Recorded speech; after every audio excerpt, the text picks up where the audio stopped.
Well, when you get this late in a tournament, and you still got to work your way back through the losers bracket, this pitching performance is going to be real important. And Evan did a great job. I mean, we've been starting freshmen all year.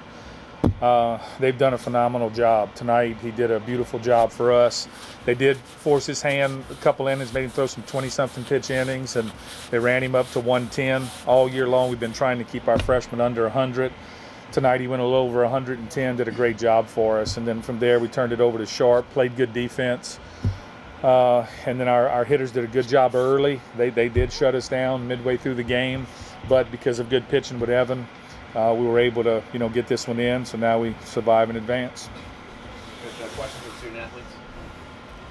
Evan, it's been an up and down last month for you. How were you able to put back behind some of those poor starts and come out when your team really needed it the most and throw one of your best games? Well, we knew this game was going to be one of my most important starts of the season, so we can continue the season. So before the game, me and Coach Robichaux sat down because I had faced these guys before, and I had success against them. So we just went with the old game plan, and it worked out well for us. Kyle Rowe talked before the tournament about how much hitting is going to be a key for the top of the order for producing, especially like it has been. What's been behind all that? Well, I think we got some hot guys at the top of the lineup, and I mean, really this tournament has been consistent throughout. I think we had 2 or 3 guys hot here, but this tournament and last weekend at ULM I think really got us going. We got 6, 7, 8 going again, so just not having a leak in the lineup I think is really helping us out. It's not just the top guys, it's everybody getting it done right now, so trying to keep it rolling. You step in and Shug, I think, went like 7 for 12. When you guys are all rolling like that, how hard does that make it on the opposing pitching staff knowing the guy behind you? Yeah, I mean anytime 3 guys in the lineup go 7 for 12, whatever, it makes it very tough on them. They can't really pitch around one guy to get to the next guy. They have to go at you, and that makes it tough for them. Evan, what were you thinking about how far you'd be able to go, knowing what's ahead for you guys to make it all the way through the weekend? Well, we knew pitching was going to be scarce, so Coach Rowe told me before the game we was going to throw as long as I could. I mean, he just said a while ago, I've thrown over 100 pitches maybe once this year. So the goal is to keep my pitch count down, but their shortstop did a very good job. He had a couple of bats. He went over 10 pitches in both at bats. So I went as deep in the game as I could, but they did a good job fouling off pitches and getting my pitch count up. But Sharp and Trey did a good job coming in after me, helping save our bullpen for the rest of the week. So how much fun did you have watching Sharp and Trey work after? Oh, it was great. It was good to see him come back on the mound and have another solid outing. What was working for you with the strikeouts tonight? Was it kind of one pitch that was working better than others? Or? No, it was a mix of things. We would start ahead with the slider and then late in the counts go with the fastballs. But I only threw 4 seams, 2 seams, curveballs, and sliders. I didn't really throw my changeup very much.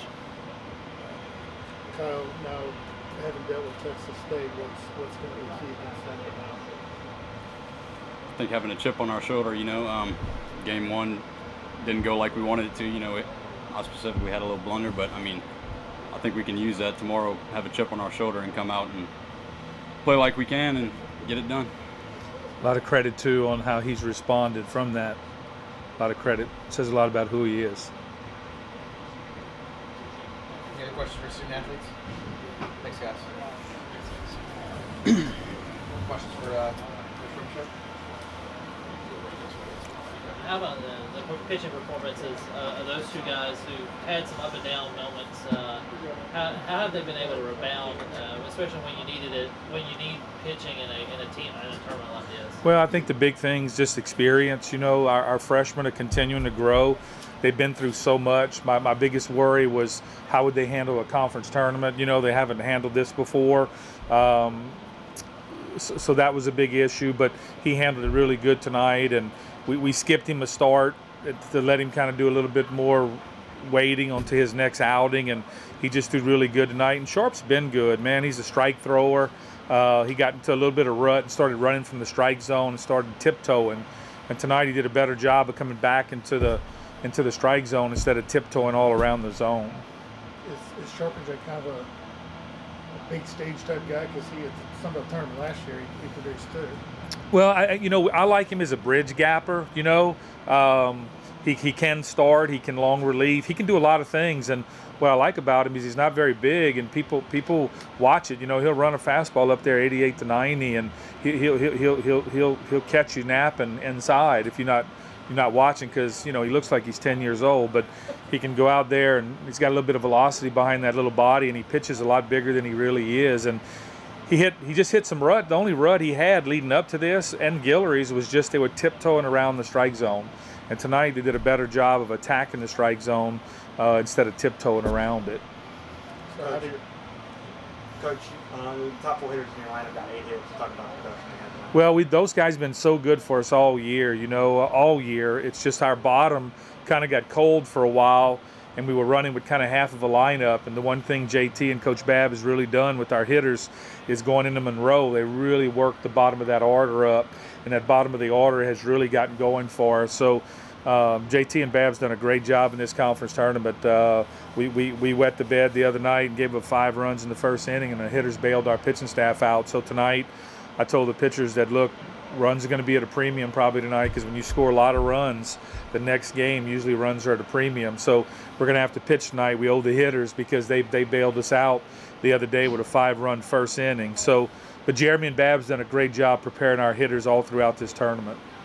Who's going to start tomorrow? And is Gunnar available for Sunday if you guys get there? We'll see when we get to that point. He's working very diligently and hard to get back with his soreness, conditioning, and doing all his running and all the stuff that we need to do to get him back if we want to entertain that. It is a young arm. We'll see when we get to that point.